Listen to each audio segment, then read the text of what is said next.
From being the first soda producer to use cans for their drink to creating knockoff versions of Coca-Cola. Interesting fact, right? Well, this brand known as Shasta has been the blueprint for many interesting ideas in the soda industry. Please stick around throughout this video to find out. And hit that subscribe button to become part of this channel, guys. How did Shasta even begin, guys? Shasta Beverages is an American soft drink manufacturer that markets a value-priced soft drink line with a wide variety of soda flavors, as well as a few drink mixers under the brand name Shasta. The company name is derived from Mount Shasta in Northern California and the associated Shasta Springs. Shasta began as the Shasta Mineral Springs Company at the base of Mt. Shasta, California, in 1889. In 1928, the name was changed to the Shasta Water Company.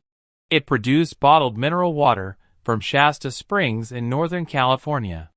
The water was poured into glass-lined railroad cars and shipped off for local bottling. The unknown history of Shasta soda.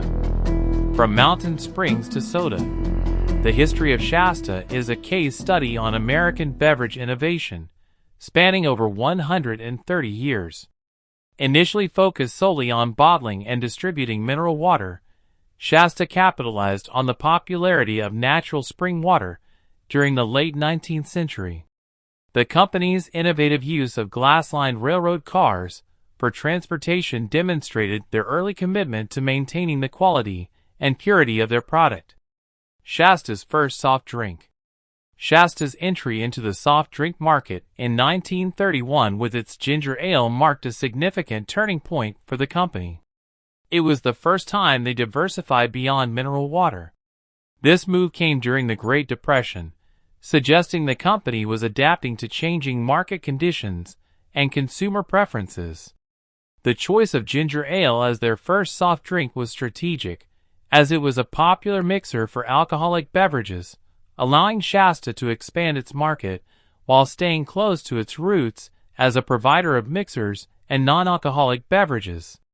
Until the 1950s, the company's products were mainly mixers for alcoholic drinks, mineral water, club soda, and ginger ale. Shasta introduced new marketing strategies in the 1950s, which became industry standards.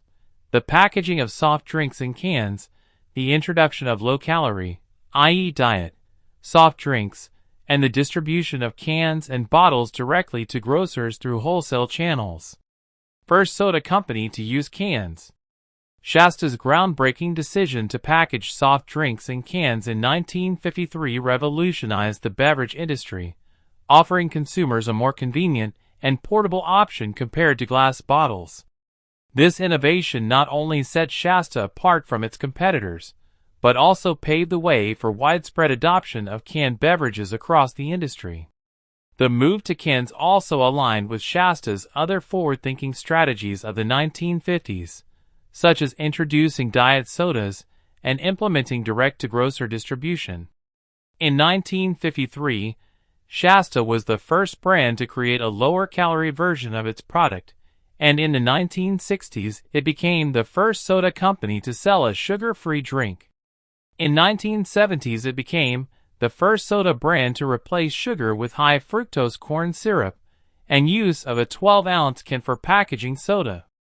All these groundbreaking moves were copied by other soda brands, and Shasta took ideas for other brands too. Like its version of Mountain Dew called Mountain Rush. The branding and half of the name looks very similar actually. The Shasta brand has also created a Dr. Pepper knockoff known as Dr. Shasta. It's also not hard to see similarities between Shasta's as grapefruit caffeine-free soda and Squirt grapefruit caffeine-free soda.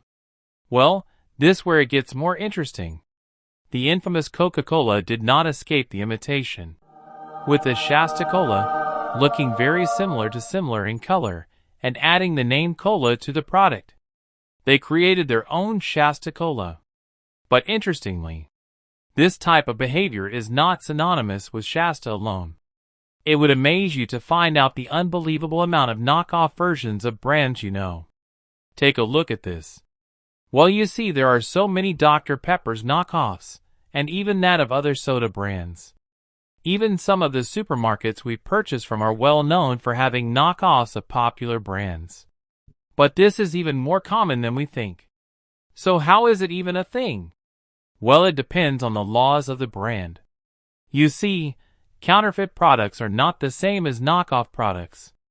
Counterfeit products are when you sell a product with the trademark of a drink without license to it. It's like imitating branding without obvious differences.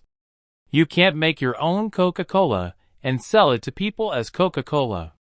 That's counterfeiting, and it's illegal. What you can actually do is sell something that tastes similar to Coke and brand it as Coca-Cola.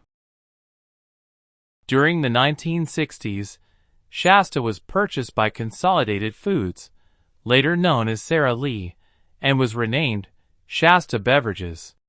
Over 30 flavors released. Over the decades, Shasta's flavor portfolio has evolved significantly, reflecting changing consumer tastes and the company's innovative spirit. Starting with their original ginger ale in 1931, Shasta gradually introduced classic flavors like cola and root beer. In 1985, it was acquired by the National Beverage Corp., which also owns the similarly marketed Faygo line of soft drinks. AI Jorgensen collaboration.